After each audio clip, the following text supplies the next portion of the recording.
आज जो मैं आप लोग के सामने कहानी लेके आया हूं वो सीधे परमेश्वर से और हमारे संबंध के बीच की है।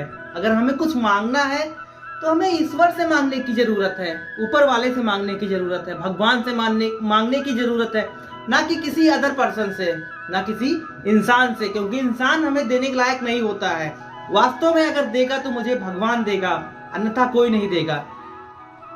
अगर आपको ये लगता है कि किसी ने आपकी उम्मीद है कि वो आपकी मदद कर रहा है तो अच्छी बात है, लेकिन वास्तव में वो तभी आपकी मदद करेगा जब आप उसको आपके लिए भगवान भेजेगा, परमेश्वर भेजेगा।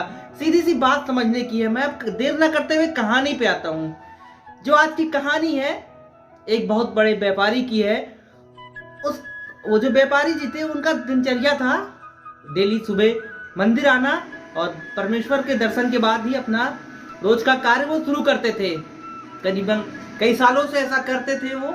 और फिर क्या होता था, मंदिर से जब वो वापस लौटते थे तो मंदिर की सीढ़ियां होती हैं उस पर बैठ जाते थे थोड़ी देर के लिए। हाँ, कहीं होता नहीं है, कभी कभी इंसान को कहीं बैठ के कुछ शांति मिलती होती है, तो हो सकता है उनको भी वहां पे बैठ के कुछ शांति मिलती हो। क्या होता था, एक भिखारी उनके इस बगल दाएं और एक भिखारी उनके बाएं बगल बैठा होता था। जो बाएं बगल वाला भिखारी होता था वो हमेशा कहता था, हे परमेश्वर हमें कुछ दो, आप ही मेरी मदद कर सकते हो, आप ही मेरी रक्षा कर सकते हो। और जो दूसरा वाला दाहिने तरफ वाला भिखारी होता था, वो जो बड़ा आदमी रहता था, बड़ा व्यापारी रहता था, उसे कहता था, साहब आप हमारी मदद करो, हमारे लिए कुछ करो।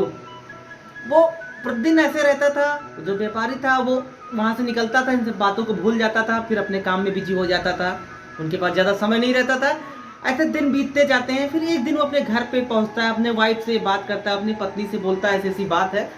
और जो बाएं बगल वाला भिखारी रहता है वो मुझसे नहीं मांगता है, वो तो परमेश्वर से मांगता है, तो मैं उसको कुछ दे भी नहीं सकता हूँ, मैं उसको देने के लायक ही नहीं हूँ, क्योंकि भगवान तो भगवान होते हैं, भगवान कुछ ना कुछ उसके लिए अच्छा जरूर करेंगे। और जो दाहिने तरफ वाला भिखारी होता है वो हमसे मांगता है। तो उसकी पत्नी कहती है, जब वो आपसे मांगता है तो क्यों ना आप कुछ उसे दे दो। लेकिन होता है क्या, हम किसी को अगर कोई चीज डायरेक्ट दे तो हो सकता है उसको कहीं ना कहीं बुरी लग जाती है। तो वो जो व्यापारी रहता है, बड़ा आदमी रहता है, वो क्या करता है, खीर बनवाता है बड़े से बर्तन में, और उसमें कुछ करीबन 10-20 सोने के सिक्के खीर के नीचे डाल देता है। और जो उनके यहाँ काम करने वाला नौकर होता है उससे बोलता है कि आप जाके दाहिने तरफ वाले भिखारी को दे देना और बोल देना कि मैंने भिजवाया है। वो जो उनका नौकर रहता है बिल्कुल सेम उन्हीं के कहने के हिसाब से कार्य करता है, और उस दाहिने तरफ वाले भिखारी को वो दे देता है।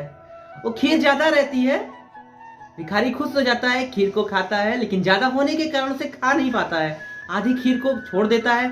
फिर वो कहता है, सोचता है मन में कि मैं क्या करूं, अगर इसको फेंकूंगा तो बेकार जाएगा, तो क्यों ना मैं इस भिखारी को दे दूं जो जिसकी उम्मीदें हमेशा भगवान से रहती है, इसे कुछ मिलता नहीं है। और वो उससे बोलता है, टोन मारता है कि देखो तुम भगवान से मांगते रहते हो, भगवान तुम्हें कुछ नहीं दिए, ये लो, वो मेरे साहब ने मुझे खीर भिजवाया, लो तुम भी खा लो। इतना बोल के फिर वो भिखारी उठ के चला जाता है।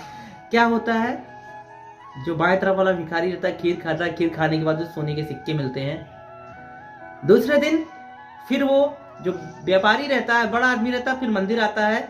जो बाएं तरफ वाला भिखारी होता है वो नहीं होता है वहां पे, और जो दाहिने तरफ वाला भिखारी होता है अपने जगह पे बैठा होता है। तो जो व्यापारी होता है उससे सारी बात पूछता है, तो सारी बात बताता है कि ऐसे ऐसे हुआ और वो खीर बच गई थी, मैंने उसको दे दिया।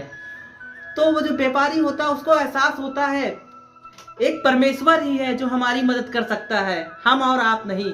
क्योंकि वो जो खीर था मैंने इसको दिया था, लेकिन परमेश्वर की इच्छा तो देखो, वो जो खीर थी और लास्ट में जो सोने का सिक्का था वो उस बाएं वाले भिखारी को मिल गया, जो हमेशा परमेश्वर से मांगता था, ना कि हमसे और ना ही किसी और से। इसलिए अगर हमें कुछ किसी से मांगना है तो इंसान से मांगना बंद कर दीजिए, अपने काम को अच्छे से करें, अपने कार्यों को अच्छे से करें, और मांगना है तो सिर्फ ऊपर वालों से मांगे, क्योंकि वही हमारे हैं और हमारे लिए कुछ अच्छा और बहुत बेस्ट करेंगे। इसलिए हमेशा कुछ अगर मांगना चाहते हो तो परमेश्वर से मांगो, वही आपके साथ देंगे और वही आपके साथ हमेशा खड़े रहेंगे।